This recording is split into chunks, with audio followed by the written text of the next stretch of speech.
NC Pork, raising the bacon, raising the bar. After the game, Chancellor Roberts and the team dedicated the game and the ball to, Mitch, who's been, with the team for a long time. He's been a really inspirational person for us. And of course, I've only known him since I've been here, but, he's been, surely an important part of this team and through the years. And so just want to make sure that, everybody realizes how important he is to us and how he was recognized by the team after the game. And we dedicated the game and the ball to him. And, he got on the iPad and talked to us afterwards, and he's fighting, and we're praying for him, and we just all want to wish him well and let him know that how much we're behind him. But as far as the game goes, it was a real good team effort today. Thought we got good plays out all three units. Our special teams stopped the fake punt, gave some good field position in the kicking game, field goals. And offensively, we got a couple big plays, scored some points, and defensively, the goal line stand was a big series for us, and turned the ball over, scored on defense. So it was overall a good solid effort. Certainly a lot of things we can still work on and do better. There's no question about that. We left some plays out on the field. You give Richmond a lot of credit. That's a good football team. They're very well coached. They got a lot of good players. Unfortunately for them, some of them didn't play today. They have 4 or 5 of their best players, so we're banged up, but that's a good football team. We saw how hard they fought all the way to the end, and give Coach Huseman a lot of credit for the job that he's done there. And they're tough. They're a tough football team. So good to win, and hopefully we can still continue to improve each week with good solid practices and preparation. So big challenge this week going down to Orlando. But looking forward to it. On the right, your front row, Coach. Yes. Coach, Andrew Jones, RH 24/7. What fight that you've seen from your exterior defensive front the last couple of weeks? Progress that they've made. Yeah, second half of the TCU game, was tough. We kind of got banged around a little bit there. We've done a better job of defeating blockers and holding the line of scrimmage, playing with better technique. Coach Diaco, Steve, Ty Nichols, those guys really done a good job with the front the last couple of weeks, and players have worked hard to improve it. It's really about fundamentals. I mean, there's no secret sauce. I mean, you got to line up and be able to defeat the blocks in front of you, and we did a much better job of that today. As a quick follow-up, in your top period that you guys have been extended into the season, do you think you really know that group? I mean, you find out more every week. So, like I said, this is a big challenge for us this week. These guys, Richmond has a really good running game. The quarterback's a big part of the running game. He's about 50% of it in the backs. Today they used a kind of a new formation with their 2 backs and 3 receiver sets instead of the tight end they had.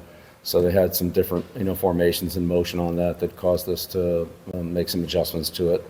But they did a good job of that, and we tried to adapt to it as quickly as we could. But it's been improvement every week. But there's still a lot of things we can do better. We've tackled better, which is obviously is a big help too. Second row, right in the middle. Hey, Coach, speaking about Demon June's performance, he was awesome tonight. 148 yards for most high pressure running back. And what do you have to say about his performance and also his maturity living up to the moment? Yeah, he's earned it. He's earned it. Nobody gave him anything. I mean, he started at the bottom of the depth chart and just kind of worked his way up, and he's had some opportunities and has done pretty well with them. But he's made some yards on his own, and that's the big thing. The plays are blocked for a certain amount of yards, whatever they are, 5 yards, 6 yards, 2 yards. And then what can a back get on his own after the first contact or after he can make that first guy miss? And short yardage play was really a good run. We didn't really block it that well. There were 2 unblocked guys in or near the hole, and he made a miss and turned into a long run. So he's doing a good job with the ball in his hands, and we got him on that screen pass. That was a big play too to set up a score. So he's done a good job in running and catching. Front row on the right here. Hey, Bill, West Ontario 24/7. Out of Jordan Shipp, it feels like he can do just about everything on the field for you guys, and it seems like he's established himself as almost a security blanket for Gio. What have you seen out of him? Would you agree with that? And what have you seen out of him sort of these first couple of games, but then just today specifically? Yeah, Jordan's done a really good job for us in all areas. First of all, he's smart. He can play all positions. He plays the F, the Y, the X, the Z. He's an excellent blocker. He's tough. He can match up on the DBs with his length and his toughness. So in some of the perimeter plays where we get the ball outside, he does a nice job blocking, and he has been a good route runner on a lot of different things, crossing patterns, in cuts, possession patterns, and he's done a good job with the ball in his hands after the catch. So excellent red area receiver. We try to keep him out there as much as we can. Far right. Bill Belichick, faithful observer. Have you seen enough from the guys the last 2 weeks, offensively, defensively, to where you think they'll have more confidence returning to Power 4 competition since the TCU game? Well, yeah, I hope so. I mean, we'll see. We'll see next week, but we'll just go through the preparations for Central, and it's another good football team. And I know Scott does a good job down there, but we'll have to, gear up for what they do, and they've got a lot of skilled athletes. They get the ball in space a lot, and defensively they got some explosive guys we're going to have to handle. So, we'll find out. Second row in the middle here. Yeah, Brian Murphy with WRL. How do you evaluate against competition that you played the last 2 weeks and then try to scale that up for a game against like Central Florida or TCU? How do you? Yeah, well, I mean, again, Charlotte and Richmond have a lot of good football players. I mean, those are, those are good programs, and especially Richmond. I mean, they've, been at the top of their division, the last several years, and played for championships and all that. So, but look, we just keep working on doing what we can do to work to get better, and I feel like we've made some improvement. But yeah, we'll see what happens next week when we play somebody else. I don't know. Right next to the coach. She'll be Swanson with the new coach. Just how would you evaluate Gio Lopez and his performance through 3 games, things that you think he's done well so far, maybe some areas for him? Yeah, well, again, I think we're getting more comfortable with him. He's getting more comfortable with us. There are things that, he obviously does really well, and, we want to try to feature those. There's some other things that, we need more work on, and some timing and things like that. But, he's done a good job protecting the ball. He's done a good job making decisions in critical situations for us, and so that's allowed us a chance to win. So, we had a turnover at the end of the game today, but really prior to that, another turnover-free game from the offense, and that goes a long way to winning. Second row far left. Adam Smith in South Carolina. Bill, you had the second half shutout last week at Charlotte. This week the goal line stand, Gbayor with the scoop and score on the fumble return. Would you say that this defense is maybe showing an ability to focus and lock in more throughout the course of the game? Like, what have you seen from you guys defensively to allow you to have some of these second halves where you play pretty well defensively?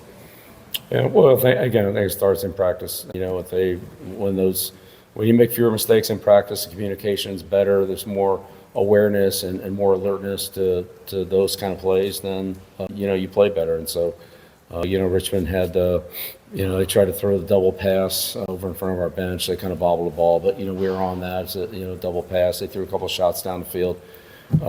Dawson made a tremendous catch on that ball down the sideline, but we covered the deep ball pretty well with these guys, and they're explosive. Team across the 50-yard line. They like to take a lot of deep shots, and so we held up on those. But again, it really comes from consistency in practice. If you practice consistently, then that'll show up in the games, and if you don't, then eventually it won't. So let's keep stressing those things in practice. Our communication's better. Playing with each other, starting to get a better feel and anticipation for the way we can play off each other and so forth, and hopefully it'll continue to improve with each week. That's our goal, is just keep getting better every week. Left front row, coach. Yeah, Jeremiah Holloway with South Carolina. I wanted to go back to Demond. You talked about what he did tonight specifically. You also mentioned he's won that and worked his way up the depth chart and things like that. Observing him in practice and obviously seeing him take shape in these last couple of games, what makes his style of running, so effective for you guys? Well, I mean, he's a strong one-cut runner. There's not a lot of dodging when he gets the ball. He just he hits a crease and can accelerate through it with some power. It's hard to bring down with an arm tackle, and he can step through some soft tackles. So that's his style, and if he can just continue to play to that, if we can create some creases for him. We saw it last week in Charlotte, and again today. I think that that's how he can be effective. I mean, this is we're not talking about Gale Sayers here. I mean, this isn't like a scat back jitterbug kind of guy, but he can hit it and go, and that's what he does best. So hopefully we can get him in that situation. 2 more front row on the left. Bill, Aiden Jensen, Cardinals Meyer, going off of Adam's question, focusing on the defense, Melkart really showing he could be a leader on your defensive line. Had a huge day, 2 sacks, and he had that fumble recovery. What can you say about his performance and with Price coming back later, how Melkart can lead that unit and help create success? And consistency leading that unit throughout the season? Yeah, I think Melcart's been a great story for us. Came to us in Delaware and kind of, wasn't that big of a transfer coming in, but just kept getting better and better and better and better every day all through the spring. He had a good spring. By the end of the spring, he's probably our most productive defensive lineman. Of course, we didn't have Leroy at that point. He was still out. And then he just continued to build on that through the offseason and training and when we got to training camp. So, he's just put a lot of consistency together. And that's a guy that you can count on to come in and work hard and do the right thing almost every single day, every single time. And he's earned a lot of respect and trust from his teammates, obviously, and the defensive coaching staff and certainly the head coach. But it's really been impressive how he's just improved so much in every area: his pass rush, his run defense, his playing space, his ability to stunt and run games. He just keeps getting better and better, and it's the kind of guy that you just love to work with because he continues to improve and just can take those little fine coaching points and continue to move into make him be effective for his game. Last one, second row on the right.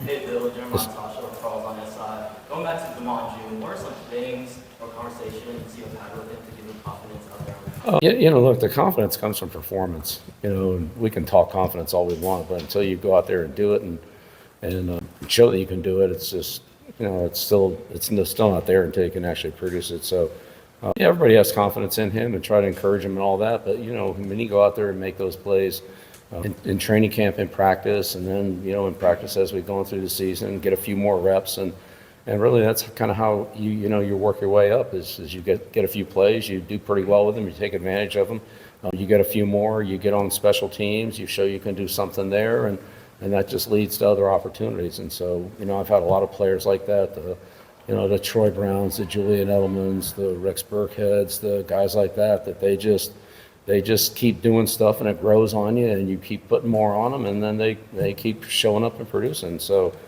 to this point, he's continued to make good progress. We can't let today go to his head. I mean, he's still got a long way to go, but he's got a great future. If he can keep doing the same things he's been doing to get to where he is, then he's got a chance to, grow and develop. If he stops where he is, I don't know I don't know how far that's going to take him, but, so far he's been really persistent about that, and that's what we need. This has been Bold North State Football Daily, an exclusive presentation of the North Carolina Sports Network. Make sure you follow us on social media at the NC Sports Net and check out our website that is wall-to-wall coverage of North Carolina sports at ncsportsnetwork.com. Our foundational partner is the North Carolina Pork Council, raising the bacon, raising the bar. Telling the stories of the bold North State, this is the North Carolina Sports Network.